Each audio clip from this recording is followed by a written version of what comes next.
नमस्कार, आप देख रहे हैं आवाज इंडिया, देश की भरोसेमंद आवाज। मैं हूं पिंकी। स्वागत है आपका बॉली आवाज जंक्शन में, जहां हम आपके लिए लाते हैं बॉलीवुड, म्यूजिक, ओटीटी और ग्लैमर जगत की सबसे बड़ी, सबसे चर्चित खबरें। तो चलिए आपको लेकर चलते हैं एंटरटेनमेंट की रंगीन दुनिया में। भारतीय गजल और संगीत जगत के दिग्गज हरिहरन को कोलकाता स्थित टेक्नो इंडिया यूनिवर्सिटी ने ऑनरेरी डॉक्टरेट ऑफ लिटरेचर से सम्मानित किया। इस खास समारोह में कई क्षेत्रों की जानी मानी हस्तियां मौजूद रही। हरिहरन ने सम्मान को न केवल अपने लिए बल्कि पूरे भारतीय संगीत जगत के लिए गौरव बताया। उन्होंने इसे अपने संगीत सफर का प्रेरणादायक पड़ाव कहा। इस अवसर पर उन्होंने कलाकारों से मेहनत, लगन और निरंतर रियाज की अहमियत को समझने की अपील की। करीब 4 दशकों से भारतीय संगीत को समृद्ध कर रहे हरिहरन ने कहा कि संगीत सिर्फ मनोरंजन नहीं बल्कि एक साधना है। उनके अनुसार किसी भी गायक के लिए रियाज और सीखते रहने की भावना बेहद जरूरी है, क्योंकि बिना अभ्यास कोई भी कलाकार टिक नहीं सकता। संगीत की बारीकियों को समझे बिना कोई उसकी गहराई पकड़ ही नहीं सकता। जब उनसे मौजूदा तौर पे पसंदीदा गायक के बारे में पूछा गया तो उन्होंने अरिजीत सिंह का नाम लिया और उनकी गायकी की भावनात्मक गहराई से सराहना की। बॉलीवुड अभिनेता अक्षय कुमार और अरशद वारसी की upcoming film jolly LLB 3 release से पहले कानूनी विवादों में घिर गई है। फिल्म के टीजर को लेकर पुणे सिविल कोर्ट में एक याचिका दायर की गई, जिसमें आरोप लगाया गया है कि टीजर में वकीलों और जजों को अपमानजनक रूप से दिखाया गया है। वकील वाजेद खान और गणेश महस्के ने दावा किया है कि फिल्म में हास्य के नाम पर न्यायपालिका और कानून व्यवसाय की गरिमा को ठेस पहुंचाई गई है। कोर्ट ने इस याचिका पर संज्ञान लेते हुए फिल्म के कलाकारों और निर्माताओं को समन भेजा है। 12वीं जूनियर डिवीजन के सिविल जज JG पवार ने सभी को 28 अगस्त को कोर्ट में पेश होने का आदेश दिया है। याचिकाकर्ताओं ने फिल्म की रिलीज पर रोक लगाने की भी मांग की है। याचिकाकर्ताओं वकीलों का कहना है कि फिल्म के टीजर में वकीलों को ऐसे प्रस्तुत किया गया है जैसे कि वे कोई मजाकिया किरदार हो, जिससे पेशे की गरिमा को ठेस पहुंची है। टीजर में वकीलों द्वारा जजों को मामू कहकर संबोधित करना, कोर्ट में पारिवारिक झगड़े की तरह बहस करना, ऐसे दृश्य वकीलों ने अपमानजनक बताए हैं। उनका मानना है कि सटायर के नाम पर पूरी लीगल कम्युनिटी को नीचा दिखाया गया है। फिल्म का निर्देशन सुभाष कपूर ने किया है और इसे 19 सितंबर को रिलीज किया जाना है। फिल्म में अक्षय और अरशद के साथ सौरभ शुक्ला, हुमा कुरैशी, गजराज राव जैसे कलाकार भी अहम भूमिका में होंगे। भोजपुरी इंडस्ट्री की टॉप स्टार और सबसे महंगी हीरोइन कही जाने वाली अक्षरा सिंह इन दिनों सोशल मीडिया पर काफी छाई हुई हैं। हाल ही में उन्होंने ग्रीन कलर की साड़ी पहनकर एक वीडियो पोस्ट किया, जिसे देखकर फैंस ने उन्हें हुस्न की परी और जानी जहां कहकर पुकारा। वीडियो में अक्षरा का आकर्षक लुक, हल्की सी मुस्कान और सादगी सा भरा अंदाज फैंस के दिलों पर जैसे कहर ढा रहा है। कभी वो पेड़ के पीछे से पोज देती दिखती हैं, तो कभी अपने पल्लू को हवा में उड़ाते हुए मौसम का मजा लेती नजर आती हैं। फैंस ने कमेंट्स में उनकी तारीफ करते हुए लिखा कि उनकी आंखों में छुपा दर्द भी झलकता है, लेकिन जिस हिम्मत से वो मुस्कुरा रही हैं वो काबिले तारीफ है। हालांकि अक्षरा सिंह अपने ग्लैमर और एक्टिंग ही नहीं बल्कि पर्सनल लाइफ को लेकर भी चर्चा में रही हैं। भोजपुरी सुपरस्टार पवन सिंह के साथ उनका रिश्ता काफी लंबे समय तक सुर्खियों में रहा, लेकिन बाद में ये कड़वाहट में बदल गया और अक्षरा ने उस पर गंभीर आरोप भी लगाए।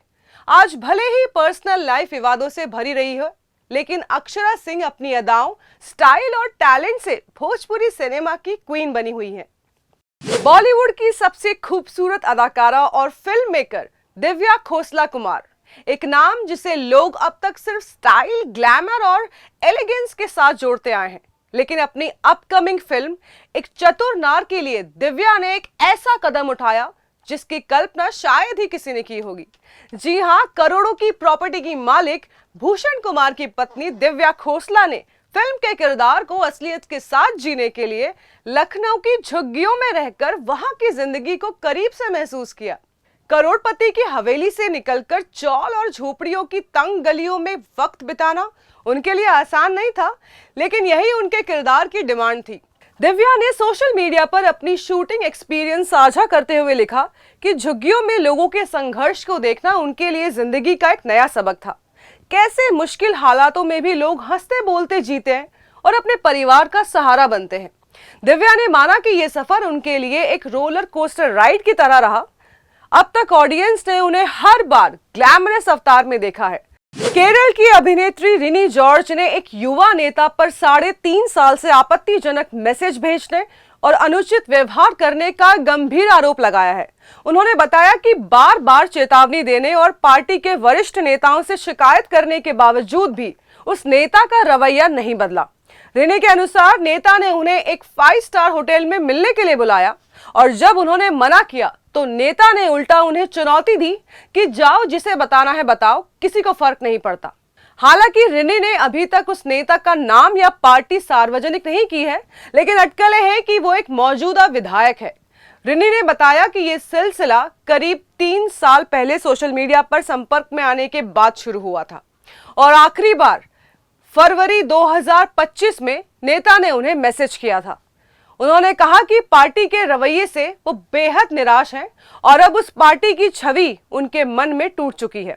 इस खुलासे के बाद बीजेपी ने मोर्चा खोलते हुए विधायक राहुल मनकुटिल पर निशाना साधा है और पालक्काड़ स्थित उनके कार्यालय के बाहर विरोध मार्च निकाला।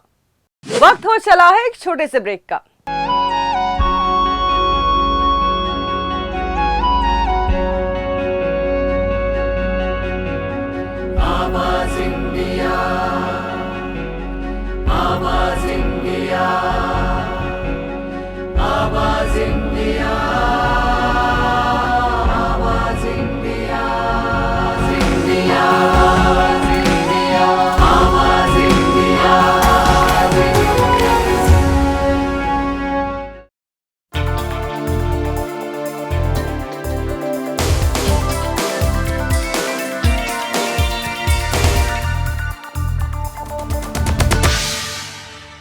ब्रेक के बाद एक बार फिर से बॉली आवाज जंक्शन में आप सभी का स्वागत है।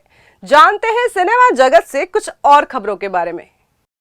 शाहरुख खान के बेटे आर्यन खान ने आखिरकार अपने debut project the bats of Bollywood की पहली झलक दुनिया के सामने पेश कर ही दी। लंबे वक्त से इस शो को लेकर चर्चाएं चल रही थी। अब टीजर ने साफ कर दिया है कि आर्यन बॉलीवुड को एक बिल्कुल अलग अंदाज में पेश करने वाले हैं। टीजर की शुरुआत होती है रोमांस के रंग से, बैकग्राउंड में शाहरुख स्टाइल वॉइस ओवर से और लव स्टोरी वाला माहौल बनने से। लेकिन कुछ ही पल बाद स्क्रीन पर सब बदल जाता है। जहां रोमांस की जगह ले लेता है एक्शन और वॉर का तड़का। आर्यन खुद कहते हैं कि बहुत सारा प्यार और थोड़ा सा वॉर। यह डायलॉग ही इसी शो की कहानी की ओर इशारा करता है, जहां बॉलीवुड का ग्लैमर, ड्रामा और एक्शन सब कुछ एक साथ मिलने वाला है। इस झलक को देखने के बाद सोशल मीडिया पर फैंस आर्यन की तारीफ करते नहीं थक रहे हैं। करण जौहर, मलाइका अरोरा और कई बॉलीवुड सितारे भी इस प्रोजेक्ट की सराहना कर रहे हैं। लोग कह रहे हैं कि आर्यन ने शुरुआत से ही साबित कर दिया है कि वो सिर्फ शाहरुख खान के बेटे ही नहीं, बल्कि अपनी एक अलग पहचान बनाने वाले हैं। इससे पहले भी द बैट्स ऑफ बॉलीवुड के लॉन्च इवेंट में आर्यन ने पहली बार पब्लिक स्पीच दी थी, जहां उन्होंने कहा था, अगर मुझसे कोई गलती हो गई हो तो मुझे माफ कर दीजिएगा, ये मेरा पहला मौका है। उनकी इस विनम्रता ने फैंस का दिल जीत ही लिया है। अब सबकी निगाहें 18 सितंबर पर टिकी हैं, जब ये शो OTT प्लेटफॉर्म्स पर रिलीज होगा। स्पष्ट है कि आर्यन खान का ये डेब्यू बॉलीवुड को एक नए अंदाज में पेश करेगा, जहां प्यार भी होगा और वॉर भी। बॉलीवुड के दबंग सलमान खान ने अपनी जिंदगी और करियर से जुड़ा एक बड़ा खुलासा किया है। एक ऐसा किरदार जिसे निभाने में खुद सलमान के पसीने छूट गए थे। जी हां, हम बात कर रहे हैं साल 2003 में आई तेरे नाम की। इंस्टाग्राम पर वायरल हो रहे एक थ्रोबैक वीडियो में सलमान ने कहा कि राधे मोहन का रोल करना उनके लिए बेहद मुश्किल था और उन्होंने दर्शकों को साफ चेतावनी दी है कि इस कैरेक्टर को कभी भी फॉलो मत करना।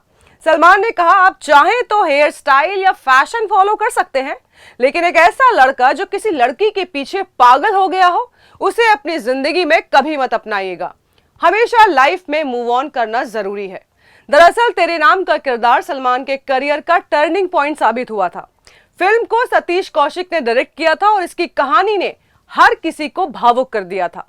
महज 12 करोड़ में बनी इस फिल्म ने 24 करोड़ की कमाई बॉक्स ऑफिस पर धमाल मचा दी थी। फिल्म मेकर राम गोपाल वर्मा एक बार फिर अपने बेबाक बयानों को लेकर चर्चा में है। सुप्रीम कोर्ट के हालिया आदेश में, जिसमें दिल्ली प्रशासन को आवारा कुत्तों को शेल्टर में भेजने के निर्देश दिए थे, उसके बाद वर्मा ने सोशल मीडिया पर एनिमल लवर्स को सीधा निशाना बनाया है। राम गोपाल वर्मा का कहना है कि कुछ लोग कुत्तों के लिए रोते हैं लेकिन इंसानों की मौत पर चुप रहते हैं। उन्होंने आरोप लगाया कि एनिमल लवर्स सिर्फ चुनिंदा सहानुभूति दिखाते हैं। वर्मा ने व्यंग करते हुए लिखा है कि अगर कुत्तों को इंसानों से ज्यादा अहमियत दी जा रही है तो मंदिरों में देवताओं की जगह आवारा कुत्तों की मूर्तियां स्थापित कर लेनी चाहिए और उन्हें मोक्ष की प्रार्थना करनी चाहिए। इतना ही नहीं, उन्होंने अपने फॉलोअर्स से कुत्तों के हमले की वीडियो भेजने की अपील की। वर्मा ने यहां तक कहा कि अगर डॉग लवर सरकारी अधिकारियों को जिम्मेदार मानते हैं तो उन्हें जाकर अधिकारियों और नेताओं के पैर काट लेने चाहिए। वर्मा के इस बयान पर सोशल मीडिया पर जबरदस्त बहस छिड़ गई है। कुछ लोग उनके विचारों से तो सहमत हैं, लेकिन कुछ एनिमल लवर्स उन्हें आड़े हाथों ले रहे हैं। मुंबई की बारिश इस वक्त सिर्फ आम लोगों की ही नहीं बल्कि बॉलीवुड के शहंशाह अमिताभ बच्चन को भी परेशान कर रही है। जुहू इलाके में बने उनके आलीशान बंगले प्रतीक्षा में बारिश का पानी भर गया। सोशल मीडिया पर वायरल हो रहे एक वीडियो ने फैंस को हैरान कर दिया है। इस वीडियो में दिख रहा है बंगले के गेट के बाहर ही नहीं बल्कि अंदर तक घुसा हुआ पानी। दावा किया जा रहा है कि बिग बी खुद वाइपर लेकर सफाई करते हुए दिखाई दिए। वीडियो बनाने वाला शख्स यहां तक कहता है कि करोड़ों रुपए भी मुंबई की बारिश से किसी को बचा नहीं सके। अमिताभ बच्चन के मुंबई में कुल 3 बंगले हैं। जलसा, जहां वो जया बच्चन के साथ रहते हैं, जनक, जहां अभिषेक, ऐश्वर्या और बेटी आराध्य रहते हैं, और तीसरा है प्रतीक्षा, जिसमें पहले उनका ऑफिस था लेकिन हाल ही में उन्होंने इसे बेटी श्वेता को दे दिया है गिफ्ट में। इसी प्रतीक्षा बंगले में बारिश का पानी घुसने का ये वीडियो वायरल हुआ है। अब इस वीडियो को लेकर सोशल मीडिया पर तरह तरह की प्रतिक्रियाएं सामने आ रही हैं। किसी ने लिखा कि जया बच्चन तो गुस्से से फट जाएंगी। वहीं एक यूजर ने लिखा, अगर बिग बी खुद घर साफ करने उतर आए हैं तो ये तो बहुत बड़ी बात है। मुंबई की लगातार हो रही बारिश से जहां सड़कें, गाड़ियां और पब्लिक ट्रांसपोर्ट प्रभावित है, वहीं अब बड़े सितारों के घर भी इससे अछूते नहीं रहे। अमिताभ बच्चन का ये बंगला डूबने का वीडियो इसी बात की गवाही दे रहा है।